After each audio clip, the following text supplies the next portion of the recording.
Hello and welcome to another Tabletop Games Blog Saturday review. If you don't have much room for games in your house like me, then small box games are ideal. Of course, what one person considers a small box might be a medium-sized box for someone else, but I will go with what I consider small boxes, which is really small, and list 5 great small box games that will cover a wide range of tastes and experiences. They're listed in alphabetical order, so there's no favoritism here. The Blessed Dark. Nathan Munier suddenly burst onto the board game scene out of nowhere and made an immediate hit with his first release, which he self-published. The Blessed Dark made his debut on Kickstarter, and even though it took a little while, it funded, and was a great success for Nathan, who went on to release more games that way. The Blessed Dark's theme has captured people's imagination, I think. A friend of mine felt so strongly about getting a copy that he had it shipped to a friend in the US, asking him to forward it to the UK. My friend has since gone on to back another game by Nathan, who has been able to ship his latest releases to the UK directly, opening up his reach further. I love The Blessed Dark because it's such a perfect mix of luck in the shape of dice rolling and luck mitigation in the shape of using blood tokens to adjust dice results, and by having a wide range of cards that require a wide range of dice results. It means that pretty much every dice roll is beneficial to you in some way. There's also a good amount of player interaction, allowing you to affect other players' card tableaus to benefit yourself, while allowing those people to protect themselves from your attacks as well. I mentioned blood tokens. These are wonderfully red plastic cubes which will remind you of Pandemic. Players are cultists who collect blood for their spells, hoping to raise the Ancient One and becoming the favourite. The theme is dark, which the illustrations beautifully emphasize, but it's not too gruesome. The components are really high quality, and yes, this is a mint-in game, which is the perfect form factor for a small box game. It's such a nice feeling to be able to carry this game in your pocket and have it with you at all times, even though there may be little opportunity at the moment. I think this game is a great gateway game towards basically dice placement. I'd say read my review to find out more, link in the description below. But if you like medium weight dice placement games, then The Blessed Dark will be for you. Deep Sea Adventure.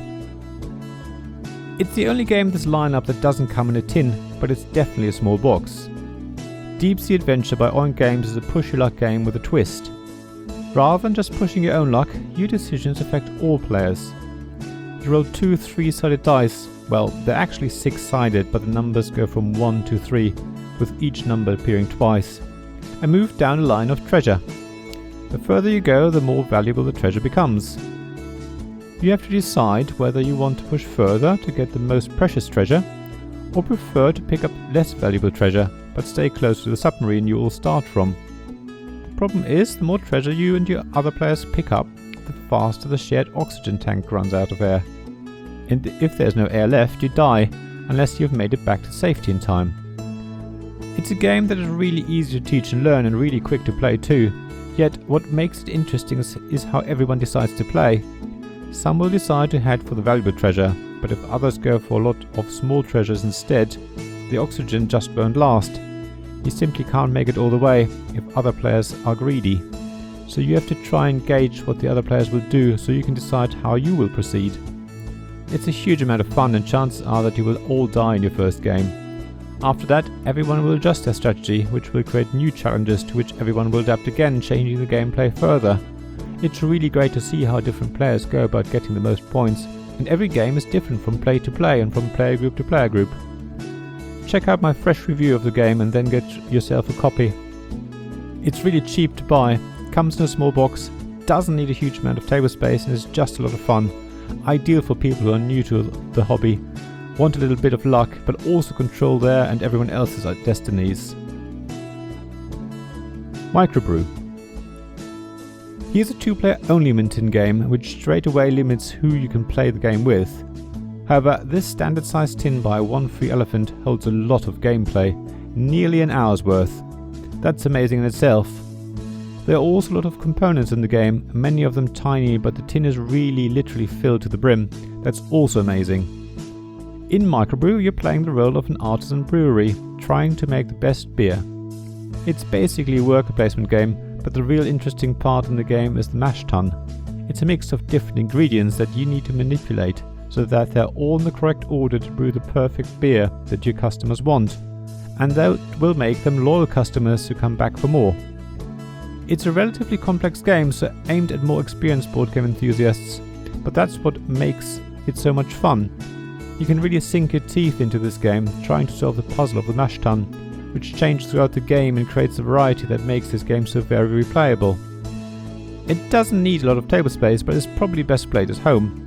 It wouldn't quite work in a restaurant, but it might be alright in a pub, which would also be very thematic, of course. Yet for now we'll have to be satisfied with playing this game at home, of course. Check out my review of Microbrew to find out more, link in the description below, but I do really recommend it for players who want a slightly beefier game experience. Mint Tin Mini Skullduggery. Let me start by saying that all games in the Mint Tin series by Subquark are great fun, and it always amazes me how much fun you can find in a tiny mint tin. It also amazes me how much love and attention Kate and David put into each and every one of their games. He is a wonderful design duo who are also a small publisher and who source all materials as locally and sustainably as possible. Add a personal touch to every copy of their games with manually embossing the tins and adding stickers by hand, as well as signing the tins again by hand, then assemble everything and ship each order from their home.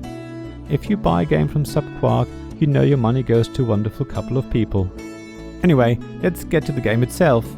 The reason why I chose Mint Tin Mini Skullduggery out of the publisher's catalogue is that for me, it's the most fun and the easiest to teach and learn. You also get a huge amount of components in this tiny mint tin. 16 white stone skulls, 8 black stone skulls, 4 crystal skulls, 1 custom metal coin and 3 6-sided mini dice. The tin is full to the brim. The game itself is all about rolling your dice well, which means there's a huge amount of luck involved.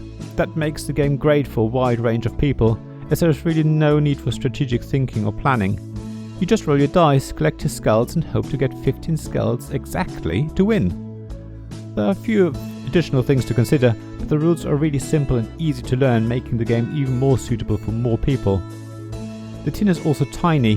The game itself needs little room on the table and it doesn't take long to play, so Mint Tin Mini Skullduggery can easily be played in virtually any situation. It is a lot of fun as everyone hopes that your dice roll doesn't go well. I really recommend you try this game for yourself, or check out my review of it on the blog, again, link in the description below. Mintworks. The guys at 524 Labs are known for their more strategic series of Mint Tin games. I think Mintworks is probably the most famous, but there are many more on the lineup and more being released on Kickstarter at the moment. In fact, their games are so popular that Mintworks was unavailable for a long time until it was finally reprinted. If you like worker placement games, then Mintworks is definitely for you. It's also a great introduction to the mechanism and easy enough to teach to someone who is not familiar with modern board games. After all, there are only so many options on your turn that it's rarely overwhelming, and often it's really clear what you have to do, making your decision really easy. Yet, there's enough strategy there to keep the more experienced board game enthusiast happy too. The component quality of all of 524 Labs games is great. Mintworks comes with a deck of cards that fit perfectly into the standard sized mint tin and a huge batch of wooden mints, which are basically the currency in the game, as well as a first player marker. It doesn't sound like much, but it creates a huge amount of gameplay and variety to keep you playing the game many times. It does require a fair bit of table space though, so it's probably best suited for playing at home. So if you want something a little more strategic but not too heavy, then Mintworks is for you.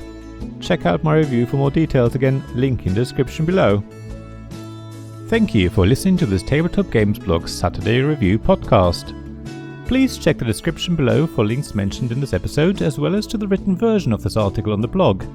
If you enjoyed this episode, please subscribe, give us some stars or leave a review.